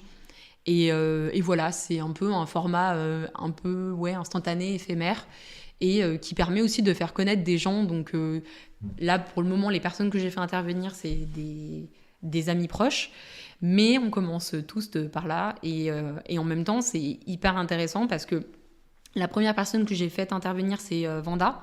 Son Instagram, c'est Vandalized. Et elle, en fait, elle est photographe. Elle est aussi directrice artistique et poétesse, modèle. Et donc, elle a plein de cordes à son arc. Et elle a aussi une vision qui est hyper intéressante de la photo. C'est d'ailleurs une des personnes avec qui j'ai beaucoup travaillé pour la simple et bonne raison que, au-delà que humainement, je l'aime profondément, mais aussi au niveau artistique, elle a une vision hyper professionnelle du travail, où vraiment, elle est dans la communication, le consentement, et c'est hyper important, comme on le disait tout à l'heure. Là, par exemple, ce soir, en tout cas le 3 juin, à 20 h, je fais intervenir une modèle qui est devenue une amie, qui s'appelle Emma Liflius de son pseudo sur Instagram. Et elle, c'est hyper intéressant son parcours parce qu'elle a commencé en tant que modèle photo, elle est mannequin en agence, et actuellement, elle part du côté de l'acting. Donc vraiment, c'est comment en fait faire les passerelles, parce que très souvent, il faut savoir, dans le milieu de la photo, on commence modèle avec tout le système de collab, etc. Mannequin, c'est quand on est en agence, qu'on est payé pour ce qu'on fait, etc. En fait, on pose de manière professionnalisante, professionnelle. Et elle a envisagé une passerelle vers l'acting, donc pour être comédienne et actrice. Et donc, justement, le but de la faire intervenir en live, c'est de savoir comment elle avait passé ses étapes et en fait d'où elle venait dans son parcours. Parce que c'est hyper intéressant de passer quand même de l'image fixe à l'image filmée. C'est pas du tout la même demande en fait. Notamment dans l'intention, dans la pose. Voilà. Donc, moi, mon but, c'est vraiment de faire parler des gens et sur leur vision. Bah, je pense qu'on a la même un peu approche de ça, c'est de dire, comme tu disais tout à l'heure, en fait, partageons des paroles parce que c'est ça qui nous aidera à connaître les possibilités, à se comprendre entre nous, savoir qu'on est compris. C'est important quand tu fais un métier qui est dur, avec des conditions de travail difficiles, de savoir que t'es pas tout seul, qu'il y a des gens qui vivent la même chose que toi et qu'on peut s'en sortir tous ensemble. Juste le fait d'être compris, je pense que ça peut être hyper important. On s'est rencontrés, nous, à l'événement des Copen d'ailleurs. Et tu m'avais dit que tu voulais lancer des cafés réservés aux modèles pour parler de justement vos problématiques, etc. Mais voilà, là, tu m'en as un peu parlé avant qu'on enregistre, mais du fait que justement, à cause de toute cette omerta, il y avait pas mal de gens qui avaient peur de parler. Est-ce que tu peux nous parler un petit peu de ces cafés-là, ce que tu voulais faire et comment tu les vois aujourd'hui avec le recul? Alors, j'avais lancé le Café des modèles le 23 mars, en tout cas en mars. On en avait fait un, on était moins d'une dizaine, et donc il y avait eu un compte-rendu qui avait été édité à la fin, avec vraiment une prise de notes pendant, etc. Et en fait, c'était hyper intéressant parce qu'il en est ressorti beaucoup de choses. Et en fait, alors moi, par manque de temps et surtout, je suis en train de lancer mon activité, j'ai décidé de ne pas continuer pour la simple et bonne raison que ça me demandait beaucoup de temps. Mais il en est ressorti des choses hyper intéressantes et notamment sur la question de l'image de soi. Image de soi, que ce soit juridiquement parlant sur les droits à l'image, les contrats, quand on bosse en agence ou quand on bosse pour une marque, on s'est posé des questions sur en fait, comment ça se passe par rapport à notre image quand on signe un contrat, est-ce qu'on peut revenir dessus derrière ou pas? Bah, c'est pour ça, je pense que la conclusion, c'est vraiment, n'hésitez pas à ouvrir la parole là-dessus, à vous mettre en collectif aussi, parler de ça entre vous. Tu as dit un truc aussi qui est intéressant, c'est que tu pas le temps de gérer ce groupe de parole-là. Je trouve ça trop intéressant d'en parler parce que aussi, en fait, on fait ce qu'on peut. Genre, faites ce que vous pouvez. Quand on est, je trouve, moi j'en ai beaucoup parlé dans mon dernier épisode qui n'est pas sorti, mais quand on est artiste, on est autant entrepreneur d'un côté que militant aussi, parce que du coup on milite pour nos droits, on milite pour machin, surtout quand on est engagé, etc. Mais il y a aussi une question de l'énergie vitale. Et en fait, on peut pas tout faire en même temps. Si vous n'avez pas l'énergie de le faire, c'est pas grave. Mais si vous pouvez, que vous en avez la force et l'envie, allez-y. Vraiment, c'est que vertueux, quoi. Ça fait que du bien à tout le monde. Et pour finir, pour conclure un peu le podcast, je voulais te parler, te poser des questions un peu ouvertes sur l'avenir, etc. Toi, du coup, qu'est-ce qui te donne espoir et qu'est-ce qui te donne envie d'avancer? Les gens. Ça fait très autiste dans Mission Cléopâtre, dit comme ça, mais vraiment le collectif, euh, vraiment les initiatives qui sont safe, bienveillantes, les personnes, les créateurs, créatrices, vraiment les nouvelles générations aussi. Je j'ai jamais autant connu de contenu créatif que par exemple sur TikTok, Instagram. Vraiment, les personnes me portent de ouf. Et ça, c'est hyper positif en fait. Je sens que les nouvelles générations ont envie. En même temps, les gens diraient oui, mais il y a des extrêmes. On s'en fout en fait. Gardons l'espoir. Et surtout, je pense que ouais, les nouvelles générations, sur plein de questions de rapport au travail, de rapport à la santé mentale, de rapport à la créativité, ont envie en fait d'aller de l'avant et d'innover. Et moi, ça me pousse de ouf. Par exemple, là, j'ai été chef d'éco sur un court-métrage étudiant. Et en fait, j'étais qu'avec des gens qui ont 20 ans. Et moi, j'en ai 30. Et en même temps, bon, je me prends 10 ans dans la tête, mais j'ai pas de souci avec mon âge, je le précise. Mais en même temps, c'est trop cool en fait de travailler avec des vingtenaires parce que moi, en même temps, ça me permet aussi de rester un peu à la page de leur manière de penser, de raisonner et de pas m'encrouter dans une logique un peu boomeuse, même si par moments j'aime bien me moquer des boomers, je l'assume. Mais voilà, vraiment, les nouvelles générations me portent de ouf et le collectif et la coopérative. Comme je le disais, en fait, les coopératrices de chez Azelar, les accompagnantes m'aident énormément en fait dans la prise de recul et de hauteur par rapport aux situations. Et c'est hyper cool en fait de s'enrichir de n'importe quelle personne, à n'importe quel âge et n'importe quel parcours, parce qu'en fait on a tellement à apprendre. Et voilà. Et après, une des choses qui me pousse à aller aussi de l'avant, je dirais que, bah, je dirais qu'aussi c'est mes proches. Ça fait très discours des Oscars dit comme ça. Mais en vrai, je n'ai jamais autant eu d'amour et de soutien et d'épanouissement que par mes amis. Vraiment, la puissance du féminisme et de la sororité, ça m'a fait bouger des montagnes. Et honnêtement, je parlais de mon parcours tout à l'heure.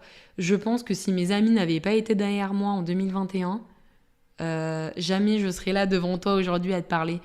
Et elles sont là à chaque étape. Et vraiment, je ne peux que les remercier. Donc, merci à vous, Manon et Mathilde. Est-ce que toi, tu aurais des artistes et collectifs à recommander que tu aimerais mettre en avant? Déjà, bah, le collectif des copaines, Hein, dont trop tu fais bien. partie. Vraiment, faisons-lui de la pub hein, et envoyons-lui de la force. Mais vraiment, ce genre d'initiative et de collectif safe qui veulent instaurer des dynamiques vertueuses différentes dans le milieu de la culture, audiovisuelle, image, son, c'est hyper important parce qu'en fait, ça permettra même aux personnes issues de minorités opprimées en fait de savoir en fait avec qui travailler, à qui s'adresser. Et ça, c'est hyper important quand on est dans des milieux comme les nôtres où c'est principalement des hommes cisgenres hétéros blancs qui sont bah, en fait aux manettes, on peut dire. Ouais, je dirais celui-là. Et après, vraiment, toutes les initiatives qui sont portées par les lieux queer de Lyon, comme le Café Rosa, c'est hyper important. Et voilà. Après, je suis aussi dans un collectif de photos argentiques numériques qui s'appelle le collectif Péloche. Et en fait, on est juste une bande de gens qui sont des passionnés de photos argentiques numériques. Alors moi, je me lance en tant que grand débutante dans la photo argentique, mais c'est hyper cool parce que justement, ça permet en fait, de faire vivre cette passion, de se renseigner. Et on avait fait notre première exposition à la galerie Le Boscop. Durant tout le mois de mai, on a été exposés. Donc, on était 8 artistes à exposer autour de la thématique du corps et de la texture. Et justement, je pense Galerie Le Boscop, qui est une super galerie. Et je pense à l'association AOA Prod qui a créé et gère les Intergalactiques. Je trouve que les Intergalactiques, c'est un festival de science-fiction qui a lieu à Lyon chaque année au mois d'avril, donc c'est sur un gros week-end. Donc c'est vraiment autour de littérature, de l'imaginaire, de la science-fiction, mais aussi cinéma, séries, en fait tout ce qui est autour de la science-fiction et de l'imaginaire. C'est vraiment un gros festival à Lyon qui est hyper intéressant et hyper bienveillant et je recommande aussi beaucoup. Trop bien. Eh bien, merci beaucoup. Et la dernière question que j'aime bien poser, c'est qu'est-ce que serait toi ton projet de rêve? Je pense que ce serait peut-être faire le stylisme ou la direction artistique sur un tournage d'un film ou quelque chose comme ça. Ouais, mon projet de rêve. Et il y en a un autre que j'aimerais bien faire, mais ça peut se faire, on va dire. Ça fait hyper prétentieux dit comme ça, mais c'est pas le cas. Ce serait... j'aimerais beaucoup en fait organiser, je sais pas, un festival, des conférences avec que des actrices, femmes, personnes issues de la diversité de la communauté LGBT, qui justement en fait on puisse parler du rapport à l'image. Un peu comme on fait là, mais en fait, genre pendant un week-end, dans un lieu, on organise des tables rondes, on organise des rencontres, un peu comme des marchés, comme vous allez organiser là, avec les copains le week-end qui vient. Mais j'aimerais trop faire un festival comme ça autour de ces questions-là. C'est une idée qui me vient là, mais il n'y a plus qu'à. Merci beaucoup, Johanna, pour tout ce que tu nous as dit et apporté. Je trouvais ça hyper intéressant de parler avec toi. Je vais mettre bien sûr toutes tes infos en description. N'hésitez pas à aller suivre ces lives. Et puis, si vous cherchez une directrice artistique, n'hésitez pas aussi à aller voir son travail. Et puis, et styliste aussi, pardon. Et voilà, merci à toi et à bientôt. Merci encore de m'avoir invitée et permis de parler. J'espère que ça vous intéressera. C'était trop intéressant. Merci beaucoup. Salut. J'espère que cet épisode vous aura plu et comme d'habitude, si vous cherchez des références que l'on a abordées lors de l'enregistrement du podcast, vous pouvez tout retrouver en barre d'infos ainsi que les réseaux sociaux de Johanna. Je vous souhaite une très belle journée, une très belle semaine et plein de bonnes choses pour vos projets et à très vite.